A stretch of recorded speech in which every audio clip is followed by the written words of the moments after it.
Why do people hate you for doing nothing wrong? Not dislike, hate. The quiet kind. The kind with no explanation attached. You didn't insult them. You didn't take anything from them. You barely spoke to them. And still, something in their face changes when you walk in. Something closes. You can feel it before you can name it.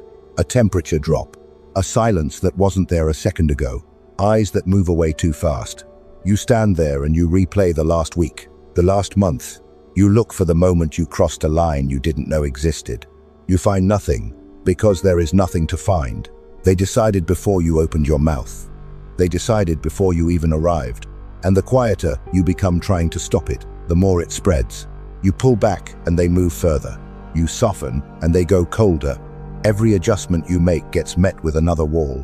And at some point the thought arrives. Not that you did something wrong, that you simply are something wrong. That thought is the trap, and it is not true. The reason they hate you has nothing to do with you at all. Machiavelli saw this pattern in every court he studied. He wrote that men hate through two forces only, fear or envy. Nothing else has ever driven it. What you are about to hear will name what has been running beneath every unexplained tension in your life. It will not make them like you. It will make you stop needing them to. This is not comfortable. Not everyone who starts this video will finish it. This is not about becoming cold. It is about becoming clear. Part 1. The Machiavellian Lens. You have been trying to solve the wrong problem. Someone goes cold on you. Someone stops including you. Someone who barely knows you decides they don't like you. And your first move is to search. You go back through every conversation, every word you said, every way you showed up. You are looking for the mistake. You believe that if you find it, you can fix it, that the right adjustment will make the tension disappear.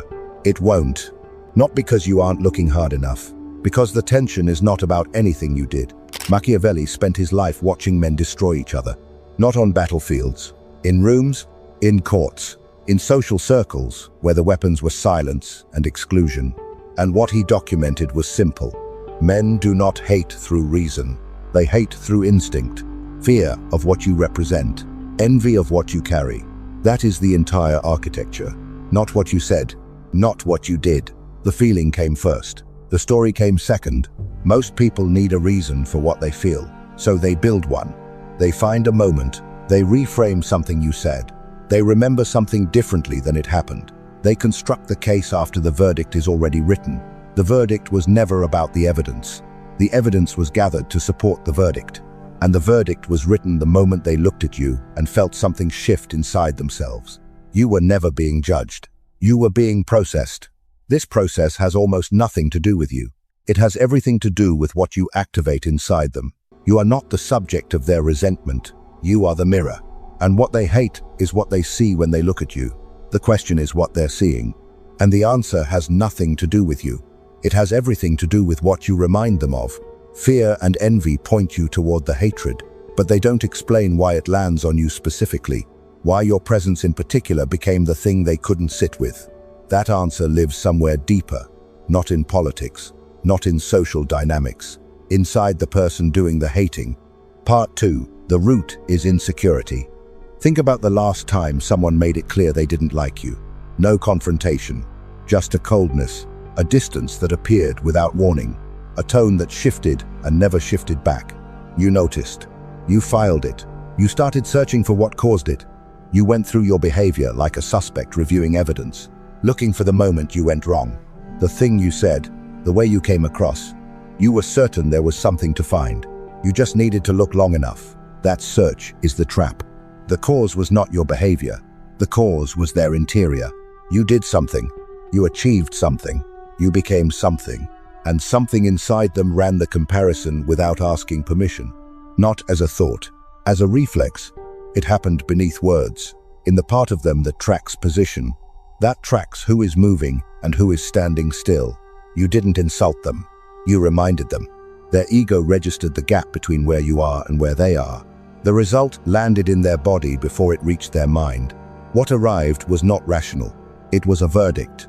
The verdict was that your existence was evidence of something they had not done, something they chose not to become, something they told themselves was not important. Then they watched you treat it as important, and the story collapsed. There you were, proof that it was. People don't hate who you are. They hate what you represent to their ego. That is not a comfort. It is a map. Once you understand that their resentment is a confession about their own choices, you stop trying to adjust your behavior to make it go away. The feeling is not about your behavior. The feeling is about their unfinished business with themselves. You are just the surface it landed on. Machiavelli understood that men rarely act from honesty when pride is available. Their resentment is pride. It is the defense of a self-image that your existence is quietly threatening. They are not attacking you. They are defending themselves. The attack just has your name on it. Their hate is a confession. Receive it as information. But there is a second layer. It is not only that you remind them of what they haven't done. Your presence also claims something in the room. Space. Attention. Attention is finite. When it moves toward you, something shifts in the people who were already there. Part 3. Attention is a zero-sum currency.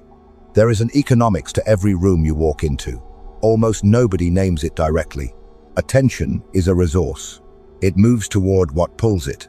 When it flows to you, it flows away from someone else. Not because you took it, not because you demanded it, because attention follows weight. It moves toward whoever is carrying the most in the room at that moment. You didn't take anything from them. Their body registered it as theft. You never entered the room trying to displace anyone. You entered the room being present. But presence is a form of power. Your full presence becomes a disturbance in a room built around the average.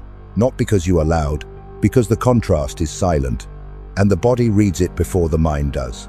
Machiavelli wrote that it is better to be feared than loved if you cannot be both. But beneath that is something more precise. The people around a powerful figure rarely respond with pure admiration. They respond with a calculation. How does this person's position relate to mine? And if the answer threatens them, the calculation produces resentment before it produces respect. Respect and resentment arrive together. This is not a failure of human nature. This is human nature working exactly as designed. The attention that flows to you carries weight. Weight has gravity. Gravity displaces. You cannot solve this by becoming less. The moment you start contracting, you accept something dangerous. You accept that their discomfort with your existence is your responsibility. It is not. Their inability to tolerate someone moving differently than they are is a problem that belongs entirely to them. Watch what happens when someone with real presence walks into a room. The conversation reorganizes. The attention moves without a word being spoken. And the people who held the center before they arrived, they feel it. Not as a thought, as a loss. The body registers the shift before the mind names it. You have been in that room. You walked in carrying something real, and you felt the cold before anyone said a word. The sudden distance, the group closing in on itself when you approached. None of it announced. All of it communicated. This is not personal. This is mechanics. Your presence triggered the mechanism, but the mechanism would have fired for anyone carrying what you were carrying. The specific faces are yours. The mechanism is ancient. It has been running in human groups since the first time someone moved differently than the rest, and the group had to decide whether to accept or reject the disturbance. You are not experiencing rejection. You are experiencing regulation. The group applies pressure to make you conform or leave. The pressure is invisible. It is made of coldness and exclusion and the quiet rearrangement of who gets included. And for most people, it works. Most people feel the pressure. They soften. They blend. They become undetectable. But what you haven't seen yet is what is actually happening inside the person doing it. The attention shift explains that your presence disturbs the room. What it doesn't explain is what you disturb when you look them in the eye. Part 4. Truth as a mirror. Here is the part nobody wants to hear. The things they attack in you are the things they have surrendered in themselves. Not sometimes. Not often. Always. The specific content of someone's resentment toward you is always a photograph of their own interior. The person who resents your discipline has made peace with their own lack of it. The person who resents your confidence has accepted a story about why theirs was never available. The person who resents your progress has built an explanation for why theirs stalled. Your movement keeps disturbing the explanation. Every time they see you, the explanation gets harder to hold. You are not triggering their hatred. You are triggering their self-awareness. This is the unbearable part, because self-awareness that arrives without invitation does not feel like clarity. It feels like exposure.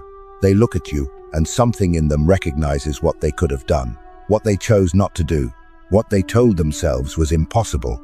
And the recognition is not welcomed. It does not translate into motivation. It translates into threat. Because the alternative to resenting you is sitting with the full weight of their own choices. That weight is heavier than the story that you are the problem. The mirror mechanism is not gentle. Researchers found that social exclusion fires the same brain regions as physical pain. The threat you represent is not processed as discomfort. It is processed as a wound. The nervous system does not separate a fist from a reflection that says, "You are not where you thought you were." Both register as danger. Both trigger the same response. The body moves to fight before the mind decides what the threat actually is. This is why they don't think about it rationally before they act. They can't. The reaction is happening below thought. This is why their reaction feels so much bigger than anything you actually did. Because it is. The reaction is not to you. It is to the pain of the mirror. And the most natural response to a mirror showing you something you don't want to see is to break it. They are not trying to destroy you. They are trying to destroy the reflection. You are not the target. You are the surface. And that distinction matters, because you have been taking personally something that was never aimed at you as a person. It was aimed at what you represent, what you prove, what you make impossible to ignore. Now here is where most people make the fatal error. They feel the resentment. They sense it is not about something they did, and their next move is to manage it, to find the version of themselves that makes the reflection less threatening. They start shrinking, and this is where the trap closes. Part 5. The danger of people-pleasing. Something inside you believes that if you become smaller, the resentment will stop. Not smaller in a dramatic way. Subtle. You speak a little less. You share a little less. You pull back from the things that made them uncomfortable. You file your edges down. You lower the ceiling of your presence just enough so nobody feels the contrast anymore. You think, if you can just make yourself easier to be around, the tension will dissolve. You think this is the intelligent move. You think this is emotional maturity. It is the most expensive mistake you will make. The resentment is not asking for your smallness. The resentment is a test, not a conscious one. The people around you are not sitting in rooms deciding to test you, but the social organism operates as though it is. The test measures one thing: whether your sense of yourself bends when they go cold, whether your presence shrinks when someone signals it is too much. Every contraction confirms the verdict. Every act of smallness tells them that their opinion has the power to alter you. And once that signal is received, the resentment does not dissolve, it firms up. Because now they know something about you. They know you can be moved. That the right pressure produces the right retreat. Machiavelli wrote that the prince who seeks to avoid hatred by pleasing everyone ends up despised by everyone. The line holds the full mechanism.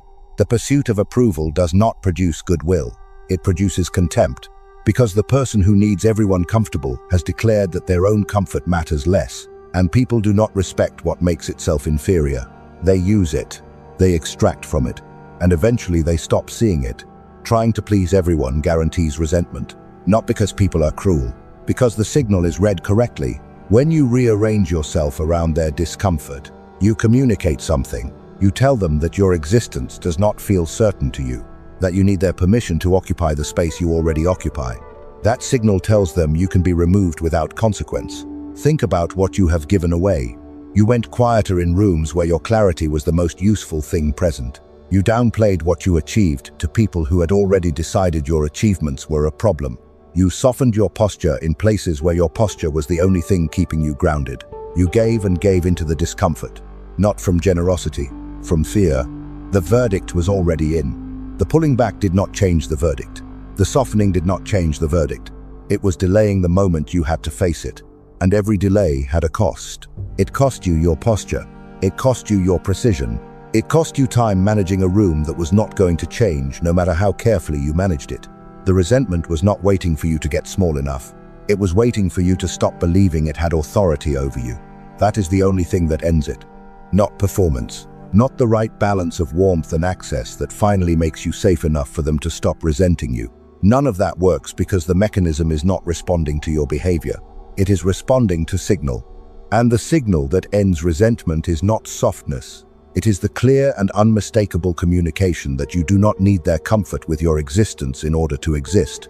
So what does Machiavelli actually prescribe? Not as political theory, as a way of moving through a world that will always produce resentment in the people watching you move. Part 6. The Machiavellian conclusion. Carry yourself with power, not because it is performance, because it is the only honest response to what is actually happening. You have been operating under a false premise. The premise says that if you are soft enough, the resentment will stop. That if you make yourself available enough, they will finally accept you. That if you lower yourself far enough, you will stop threatening them. That is not how this works. The resentment is not a response to your failure. It is a response to your presence. It is a response to what you activate in them by being something other than what they settled for. You cannot undo this by becoming smaller. You cannot negotiate your way out of being a mirror. What you can do is stop treating their reaction as information about you. Machiavelli understood that a man who lets others define his posture has already lost the only war that matters. The war for his own interior. Because once the posture changes in response to someone else's discomfort, something is surrendered. Not territory, not relationships, the certainty of your own right to be exactly as you are without first obtaining permission. We were all trained to seek approval. Every school, every family, every system we passed through told us that safety comes from being accepted. That belonging is earned by adjusting. This is the training. It runs deep. It runs beneath language.